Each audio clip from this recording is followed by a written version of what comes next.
अस्सलाम वालेकुम रहमतुल्लाहि बरकातहू। दोस्तों, आज हम लेकर आए हैं पृथ्वीराज चौहान।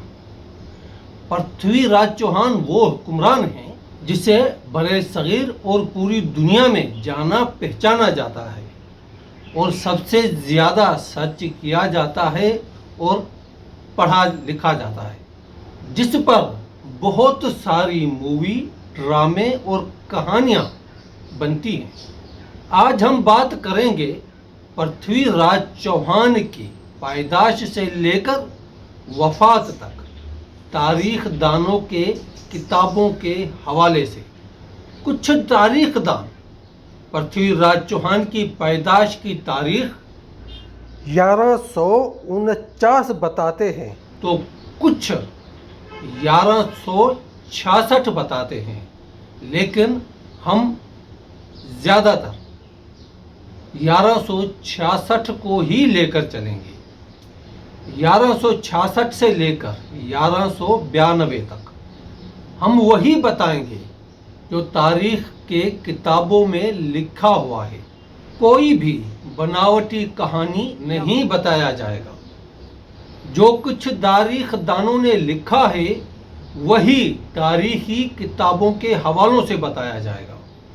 तो मैं हूं हाजी सुमार चौहान और आप देख रहे हैं VOC टीवी, यानी के voice of Chauhan TV. Someshwar Chauhan के वालिद का नाम अर्नुराज चौहान और मां का नाम कंचन देवी। सोमेश्वर चौहान की शादी रियासत कलचुरी की राजकुमारी कर्पूरी देवी से हुई थी।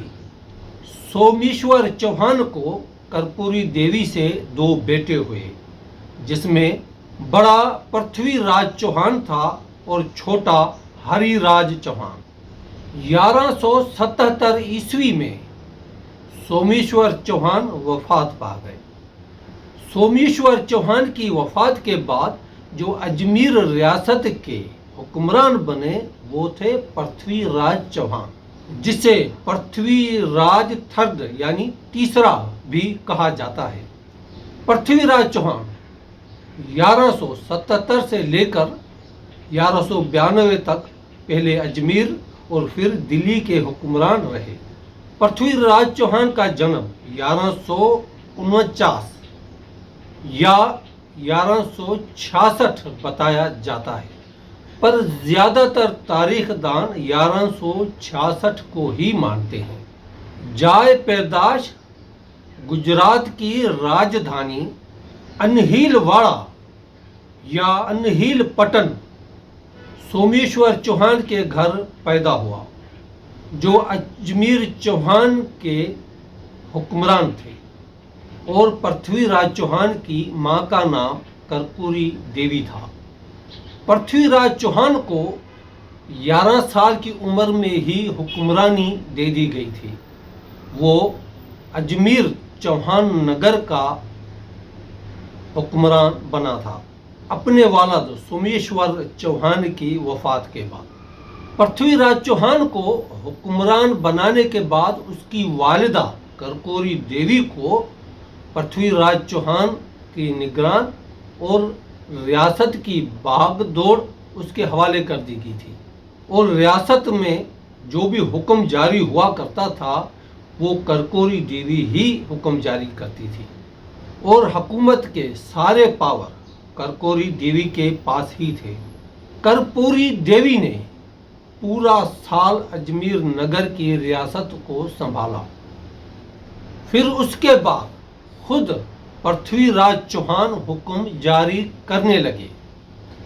पृथ्वीराज चौहान के एक चचा थे जो पृथ्वीराज चौहान को हुक्मरान नहीं मानते थे, जिसने बगावत कर रखी थी, जिसका नाम नागार चंद बताया जाता है, जिसने अपना राज गढ़गांव या गुरुग्राम हरियाणा में जमा रखा था।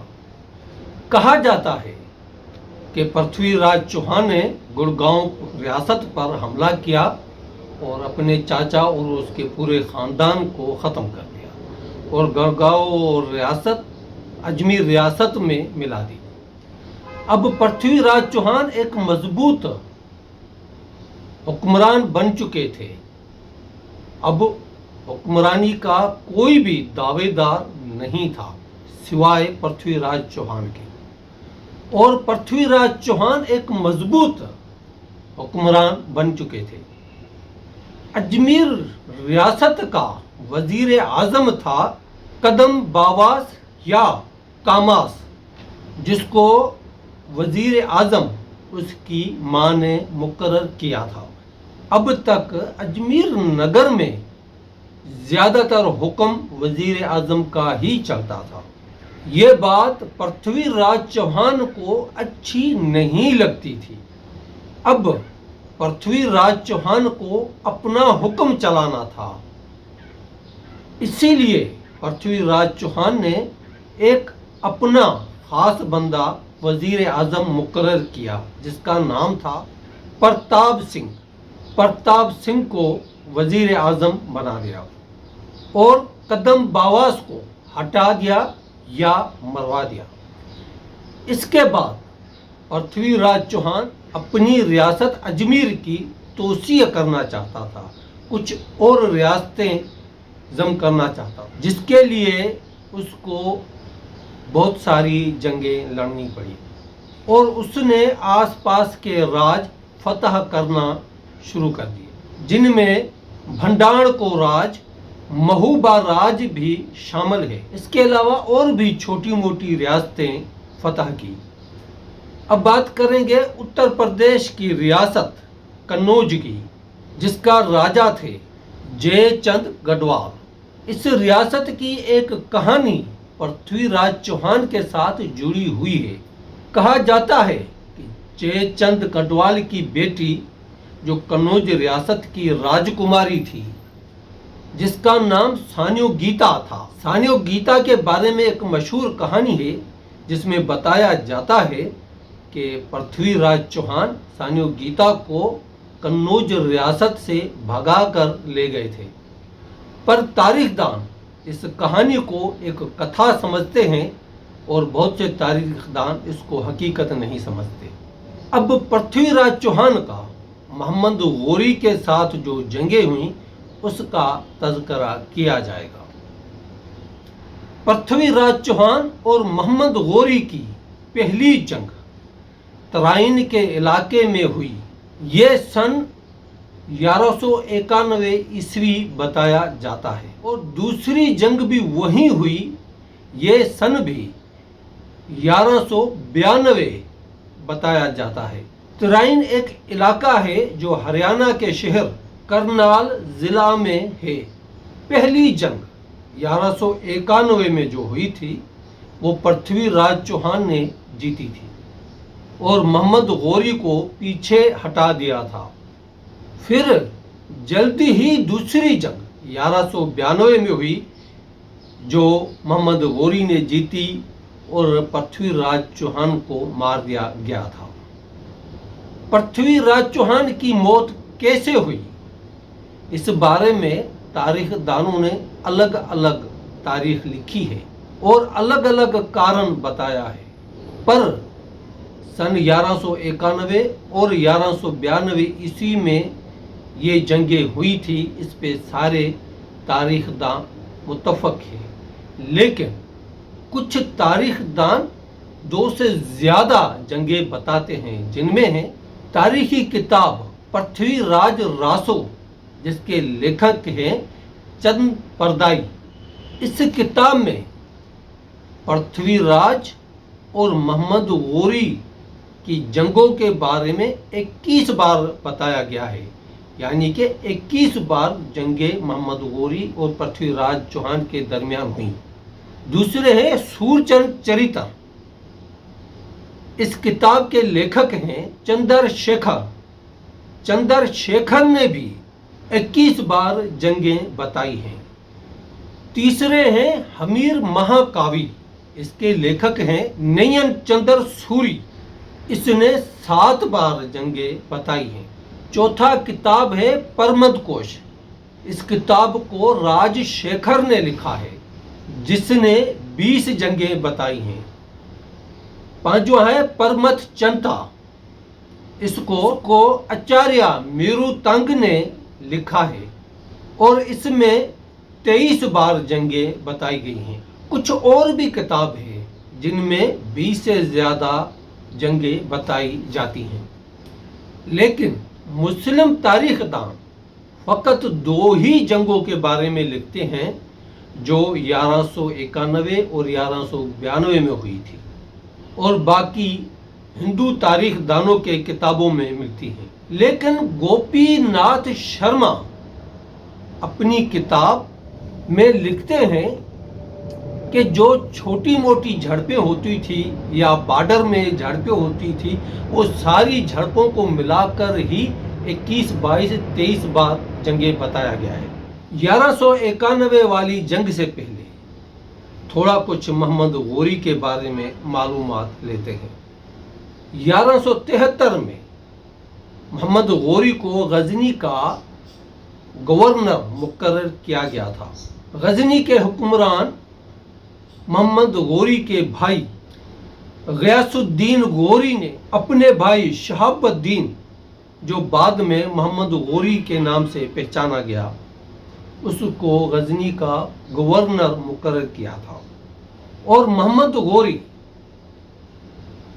गजनी रियासत की सरहदें बढ़ाना चाहते थे और हिंदुस्तान की तरफ रुख किया। मोहम्मद गौरी ने 1175 में मुल्तान फतह किया।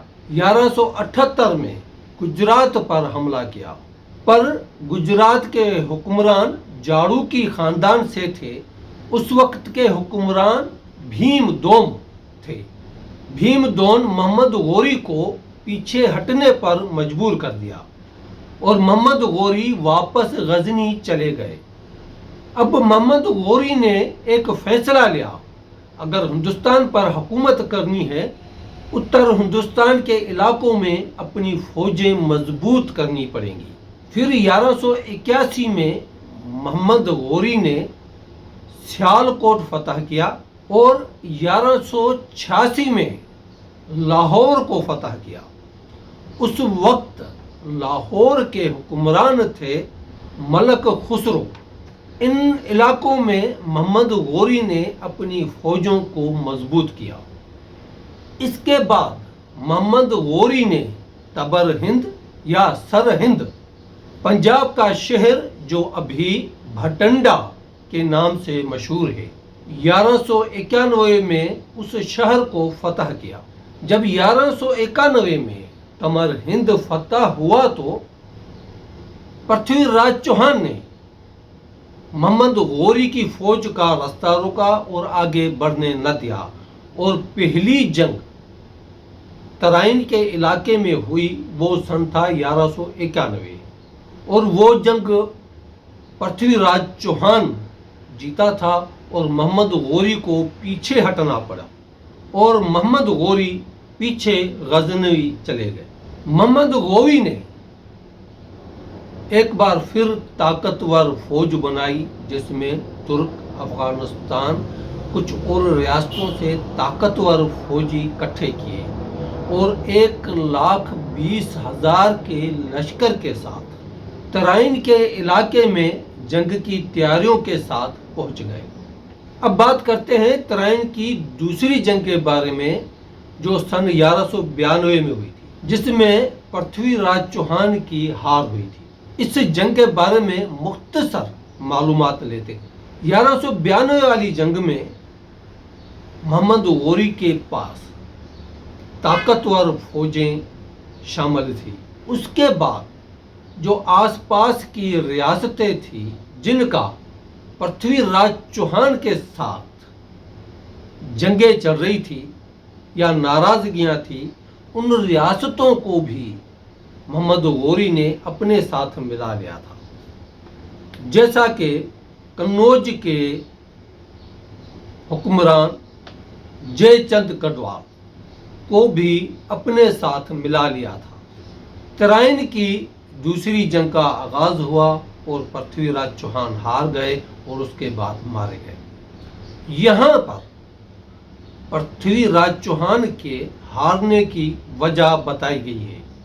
तारीख दानों ने लिखा है पृथ्वीराज चौहान और मोहम्मद गौरी के दरमियान जंग बंदी की बातें हो रही थी, यानी कि सुलह की बातें हो रही थी। मुस्लिम तारीखदान हसन निज़ामी अपनी किताब तारीख अल मसीर में लिखते हैं, जब मोहम्मद गौरी लाहौर पहुंचा तो पृथ्वीराज चौहान को खत लिखा, जिसमें लिखा था पृथ्वीराज चौहान इस्लाम कबूल कर ले और मेरी हुक्मरानी में आ जाए।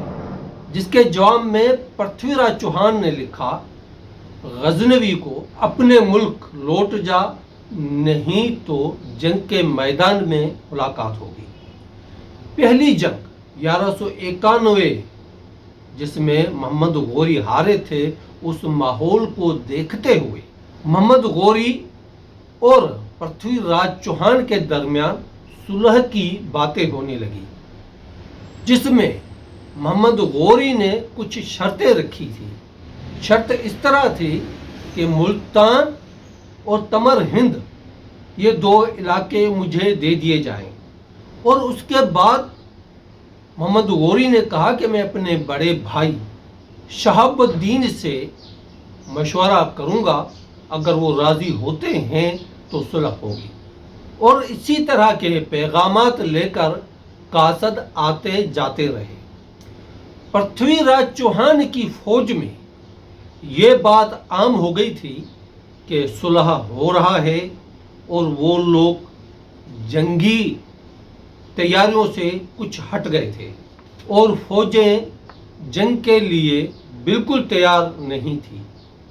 और अचानक पृथ्वीराज चौहान की तरफ से हमला हुआ और पृथ्वीराज चौहान ये जंग हार गए, और हरियाणा के शहर सरसा में पृथ्वीराज चौहान को पकड़कर मार दिया गया था या कैद बना लिया गया था। यहाँ पर पृथ्वीराज चौहान की मौत के और भी कारण बताए जाते हैं, जो आगे जाकर जिक्र करेंगे।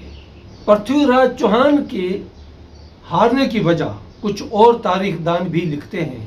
पृथ्वीराज चौहान ने अपनी रियासत के आसपास जो रियासतें थी वहाँ पर जंग छेड़ी हुई थी, और उन लोगों के साथ पृथ्वीराज चौहान की नाराज़गी चल रही थी, जैसा कि रियासत कन्नौज, जयचंद गढ़वाल, दूसरी महूबा, परमार दियो, और गुजरात भीमा जाड़ुक्यों के साथ भी झड़पें चल रही थी।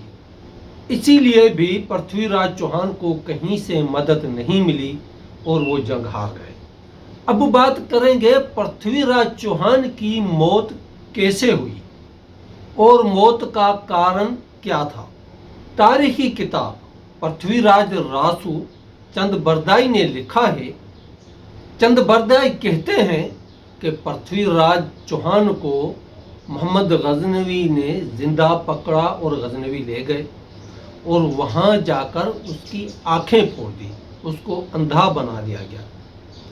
जब ये बात चंद बरदाई को पता चला, चंद बरदाई पृथ्वीराज चौहान के करीबी रिश्तेदार थे और रियासत के कवि और तारीखदान थे, तो चंद बरदाई सीधा चला गया मोहम्मद गजनवी के पास और उसको बोला कि पृथ्वीराज चौहान वो एक माहिर तीर अंदाज है जो बगैर देखे भी निशाने पे तीर चला सकता है।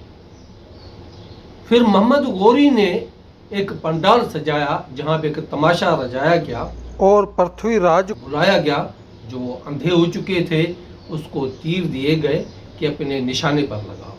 और चंद बरदाई को पृथ्वीराज चौहान ने उसकी आवाज़ के जरिए पहचान लिया था।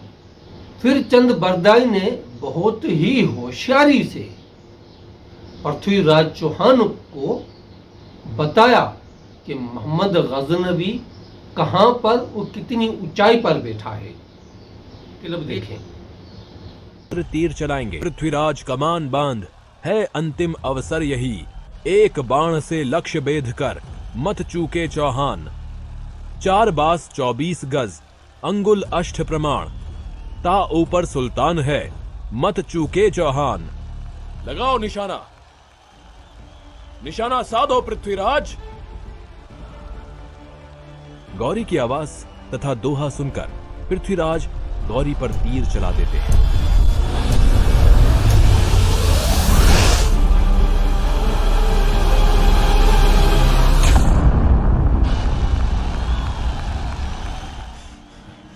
मैंने अपने अपमान का बदला ले लिया चंद्रबरदाई, मैंने अपने अपमान का बदला ले लिया।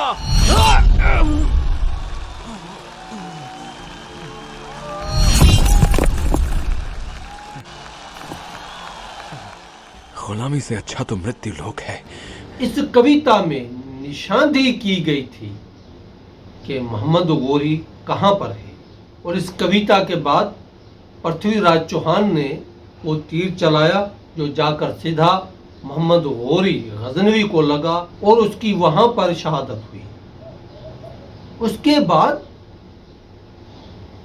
चंद्रबरदाई ने अपने ही खंजर से पृथ्वीराज चौहान को मारा और खुदकुशी कर ली। ये वाकया खुद चंद्रबरदाई तो पृथ्वीराज रासू में नहीं लिख सकते क्योंकि उसने खुदकुशी कर ली थी। चंद्रबरदाई का बेटा जिसका नाम झल्लन बताया जाता है उसने लिखा है, लेकिन ये वाकया सिवाय पृथ्वीराज रासू के और कहीं भी नहीं मिलता। इस वाक़े को बहुत से माने हुए तारीखदान हकीकत नहीं समझते और पृथ्वीराज चौहान की मौत का कारण कुछ और भी बताया जाता है। हमीर महाकाव्य में नयन चंद्र सूरी ने लिखा है, पृथ्वीराज चौहान को जंग के दौरान गिरफ्तार किया गया था और फिर उसको वहीं कत्ल कर दिया गया था। उसके बाद एक और किताब पृथ्वीराज परमंद में लिखा है कि पृथ्वीराज चौहान को गिरफ्तार करके अजमेर नगर में कैद कर दिया गया था। एक और किताब पृथ्वीराज परमंद में लिखा है कि जंग के दौरान पृथ्वीराज चौहान को गिरफ्तार कर दिया गया था और अजमेर में कैद कर दिया गया और उसके बाद मार दिया गया। और उस जमाने के दो और लेखक हैं, यूफी, एक यूफी और दूसरे हसन निजामी। इन दोनों तारीखदानों ने भी यही बताया है कि पृथ्वीराज चौहान को पहले गिरफ्तार किया गया, फिर अजमेर नगर में कैद कर दिया गया और उसके बाद उसको मार दिया गया था। उसके लिए ये थोड़ा सा क्लिप देखें। यानी कि पृथ्वीराज प्रबंध ये कहता है कि मोहम्मद गौरी ने पृथ्वीराज चौहान को कैद करने के बाद फिर मरवा दिया, और हसन निजामी का ताज उल मासिर भी यही कहता है कि मोहम्मद गौरी ने पृथ्वीराज चौहान को कैद किया और कैद करने के बाद मरवा दिया। तो यहां गोपीनाथ शर्मा ये कहते हैं कि इन दोनों की बातों में एक बात कॉमन ये है कि पृथ्वीराज चौहान को कैद किया गया और कैद करने के बाद पृथ्वीराज चौहान की हत्या करा दी गई। तो ऐसा हुआ होगा। हालांकि अब जो गोपीनाथ शर्मा कह रहे हैं उसके संबंध में वो प्रमाण भी रखते हैं, मैं अभी उनकी चर्चा करूंगा। तो गोपीनाथ शर्मा क्या कहते हैं, ऐसा हुआ होगा कि पृथ्वीराज चौहान को आश्रित शासक बनाया गया होगा, यानी मोहम्मद गौरी ने जीतने के बाद वापस अजमेर का राज्य पृथ्वीराज चौहान को दे दिया होगा और उनको एक आश्रित शासक बनाया होगा, यानी कि मोहम्मद गौरी के अधीन रहते हुए शासन करने के लिए कहा होगा। लेकिन जब पृथ्वीराज चौहान को यह बात अपमानजनक लगी कि वो मोहम्मद गौरी के अधीन रहते हुए शासन कर रहे हैं, जैसा गोपीनाथ शर्मा कह रहे हैं, तो पृथ्वीराज चौहान ने मोहम्मद गौरी की हत्या का षड्यंत्र किया होगा, जिसके कारण मोहम्मद गौरी को जब पता चला तो उन्होंने पृथ्वीराज चौहान की हत्या करवा दी। अब यहां अपनी इस बात को रखने के पक्ष में वो तर्क भी देते हैं, वो प्रमाण भी देते हैं। वो क्या कहते हैं कि हमको मोहम्मद गौरी के समय के यहां अजमेर में चलाए हुए हमको सिक्के मिलते हैं। उन सिक्कों में एक और तो पृथ्वीराज चौहान का नाम अंकित है और एक और मोहम्मद शाम का नाम अंकित है, यानी कि एक ही सिक्के पर अगर दोनों का नाम अंकित है, पृथ्वीराज चौहान और मोहम्मद शाम, तो इसका मतलब ये इस बात की पुष्टि करता है कि पृथ्वीराज चौहान मोहम्मद गौरी के आश्रित शासक के रूप में रहे होंगे।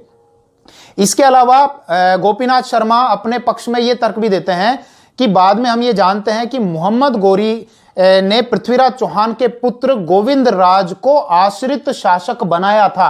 तो ये दोनों ही बात ऐसी हैं, एक तो सिक्कों पर पृथ्वीराज चौहान और मोहम्मद शाम का नाम अंकित होना, और पृथ्वीराज चौहान के पुत्र गोविंद राज का मोहम्मद गौरी के आश्रित शासक के रूप में कार्य करना। तो इन्हीं के कारण से गोपीनाथ शर्मा अपना ये कथन रखते हैं, अपनी ये यहां तक हमने मुख्तलफ तारीखदानों के किताबों में से हवाले देकर पृथ्वीराज चौहान की तारीख बताई। पृथ्वीराज चौहान की पैदाइश से लेकर मौत तक इसमें कोई भी वाकया वो जो बनावटी हो या बनावटी कहानी पेश नहीं की गई। अगली वीडियो में हम बताएंगे सायो गीता और पृथ्वीराज चौहान की मोहब्बत भरी प्रेम कहानी। तब तक के लिए आप देखते रहिए VOC टीवी। अच्छा सोचो, खुश रहो।